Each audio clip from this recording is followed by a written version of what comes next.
Thank you, Stephen, for the introduction, and thanks for the opportunity to be able to speak to you all. The outline of this talk will deal with, first of all, the problem, but I'm sure you're all very aware of the problem. I'd like then to concentrate on ways of preventing it, because this is an overview of prevention of preterm labor. Looking at primary prevention, in other words, preventing labor starting in the first place. Secondary prevention, preventing the delivery of the baby. And tertiary prevention, preventing damage to the baby after delivery. And then I'll conclude with what actions we can take now which will make a difference. But first of all, the problem, and this is a slide which I must thank Jeffrey Smith for, and the following two slides as well. But it comes from the paper in the New England Journal of Medicine looking at preterm labor. And basically this is in developed countries. And I think the important point here is this 1% of the increase in preterm labor is unknown. That's starting at a base of about 10% going up to 12%, but half of that is unknown. There are other increases in the thing like assisted reproduction, increasing maternal age. But the worrying part is why we know so little. I think the next slide is also important in that in developed countries, and the studies have mainly been done in developed countries, they feel that there's very little chance to improve or prevent preterm deliveries. Now, I think what's important, and I'm glad this conference is in a middle-income country and it has a very large developing part to it, is that this research is mainly in developed countries. What is the situation in the developing countries? Is the problem not much greater there? And I think it's summarized very well in this bottom sentence.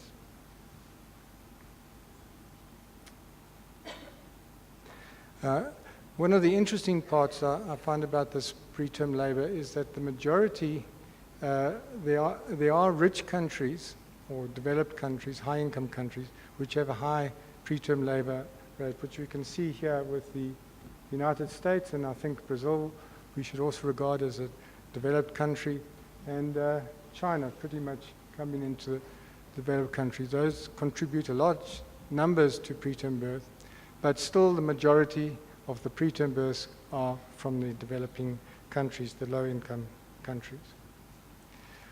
Now, I like to break up preterm birth into two groups.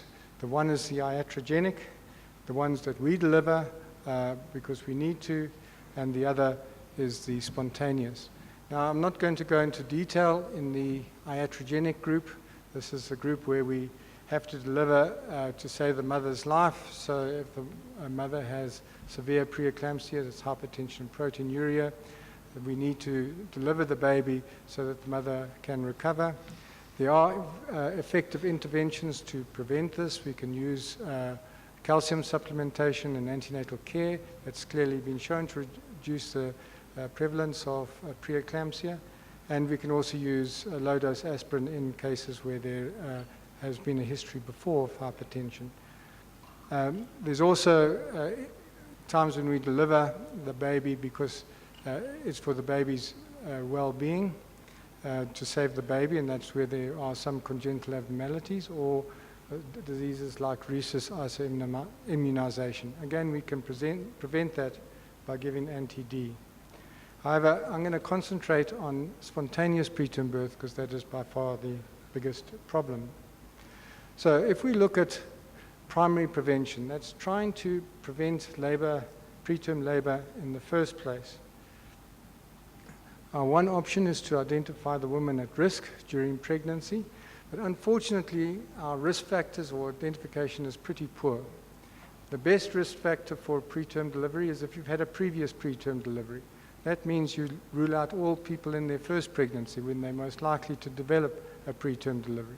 So we have very poor mechanisms of identifying women at risk. However, where we do identify women at risk, we can treat either by using a cerclage or progesterone. We can also modify risk factors in the pregnant woman, and that would be by changing lifestyle, trying to stop smoking. Can't do much about obesity, but we can screen for asymptomatic bacteria to treat and prevent urinary tract infections, the sexually transmitted infections, gonorrhea, for example, or other causes we can detect and treat, very difficult to do, and then also HIV and malaria are associated with preterm delivery. But in real terms, the best predictor that we have at the moment is one very difficult to achieve, and that is to measure with ultrasound the cervical length. And I'll come back to that. If we look about the risk factors prior to pregnancy, this is the area where we can probably do our best work by birth spacing, by preventing teenage pregnancies, but we can't do very much about the socioeconomic conditions of the people. But if we prevent preterm birth by teenage pregnancies, preventing pregnancies or increasing the birth spacing, we will have probably a bigger effect than risk classifying the mothers.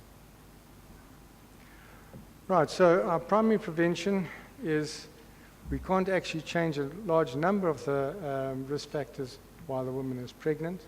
We can't change the socioeconomic factors.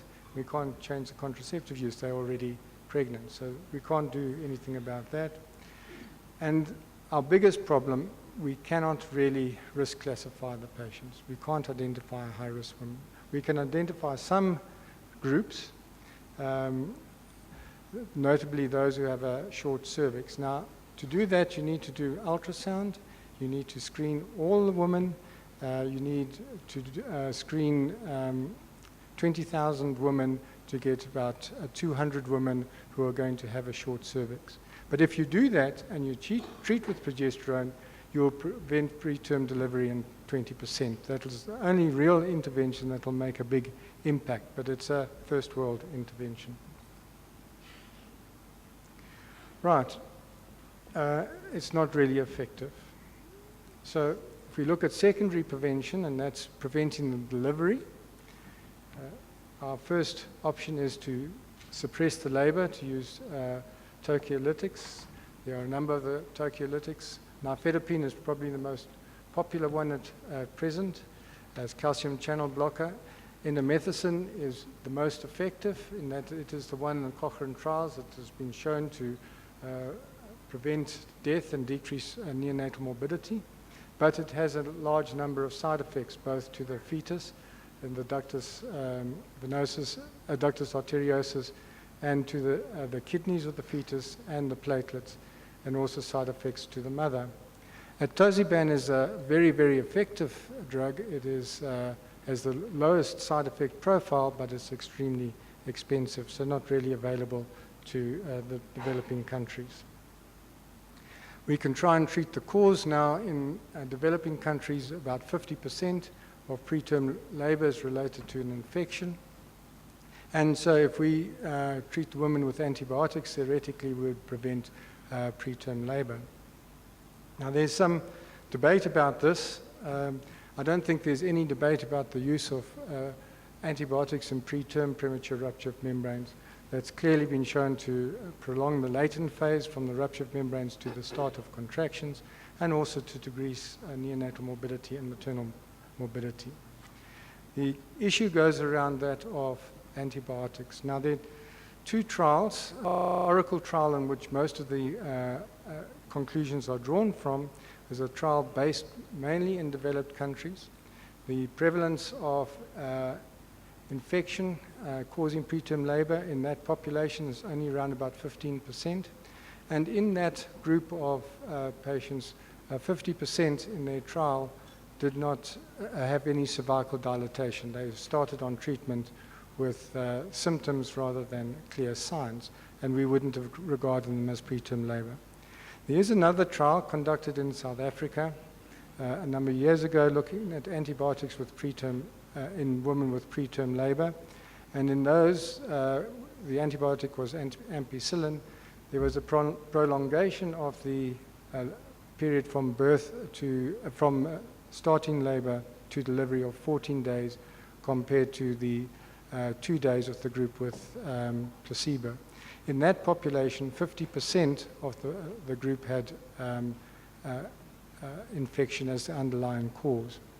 So the Oracle trial, which most is based on and which is used in the Cochrane database, didn't have the power to look at infection and the place of antibiotics. But long-term follow-up in the babies on the Oracle trial have shown that there have been some neurological effects. There were more babies with cerebral palsy in the group that got antibiotics than others then didn't get antibiotics. Tertiary prevention, right? We can give we can give corticosteroids. I'm sure you're all familiar with that. We can give antibiotics. I've mentioned that.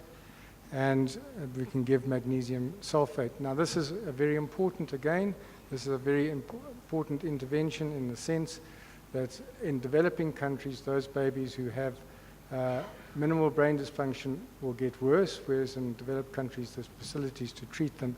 So we really should be, in developing countries, promoting magnesium sulfate. And of course, there's the in utero referral. After birth, delayed cord clamping and neonatal resuscitation.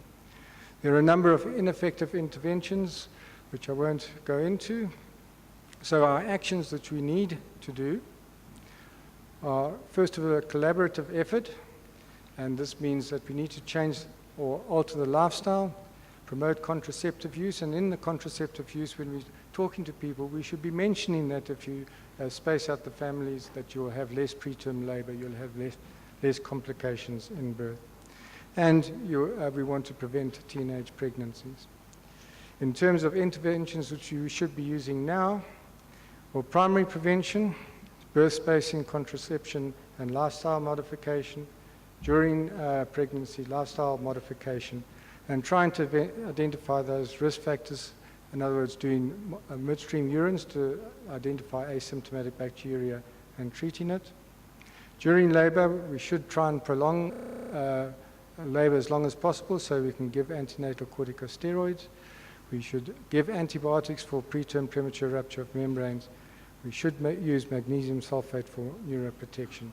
And if there is time, we should transfer the babies in utero to a more appropriate center. After birth, delayed cord clamping and neonatal resuscitation are our key aspects, and then the further care of the preterm baby, which one would go into later.